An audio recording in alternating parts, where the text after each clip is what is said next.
Hi, second grade. It's Bridget Donovan, your catechist. I'm back this week talking about chapter 10. We follow God's laws. Today we will be starting on chapter 10 on page 111. The first truth of today is Jesus wants us to follow the commandments. Jesus made choices all during his life on earth. He chose to love everyone. Jesus chose to help people even when he felt tired. He chose to spend time with people, both the poor and the rich.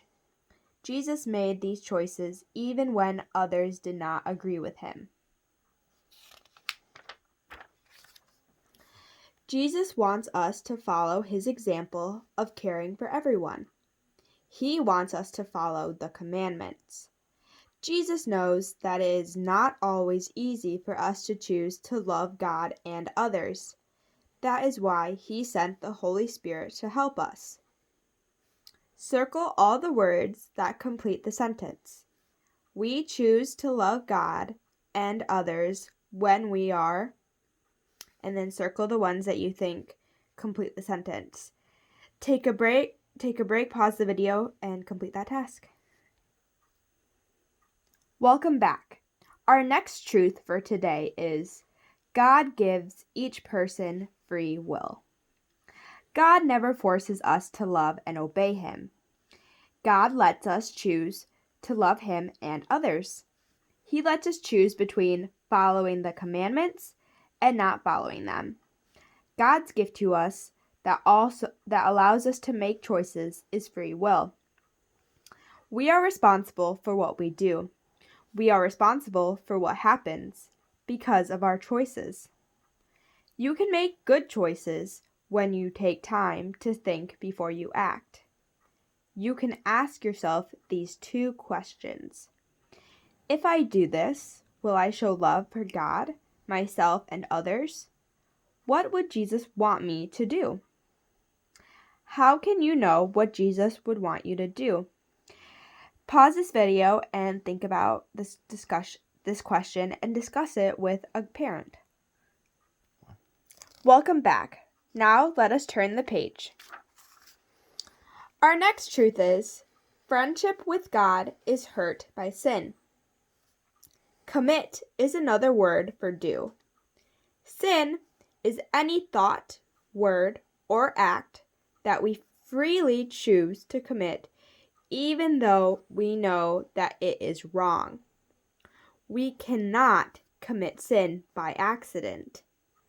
Some sins are very serious. These sins are mortal sins. People who commit these sins break their friendship with God. They do not share in God's grace, his love in them. Venial sins are less serious than mortal sins. People who commit these sins hurt their friendship with God, but they still share in God's grace. When we commit sin, we hurt ourselves and others too. But it is important to always remember the message below. Color the words. God will never stop loving us. God will always forgive us when we are sorry. Pause the video and color in those words. Welcome back. Let's now turn the page. Our next truth is, Jesus taught us about God's forgiveness. Jesus told stories to teach about God's love and forgiveness. He taught that God always loves us and is ready to forgive us. Another word for God's love and forgiveness is mercy. Here is a story about God's mercy. There was a loving father who had 2 sons. One day, the younger son asked his father for his share of the family's money. The son took his money and left home. The young man spent his money on new friends. Soon all his money was gone. The young man began to think about the choices he had made. He remembered his father's love. The young man was on the road home when his father saw him. The father ran to welcome him back. The young man told his father he was sorry. The father forgave his son and prepared to celebrate his son's return. Then the celebration began. The father in this story showed mercy to his son. God the Father shows each of us his mercy. He will always forgive us when we are sorry. How do you feel knowing that God is always ready to forgive you? Think about this question and discuss it with a parent. Then unpause the video when you are done.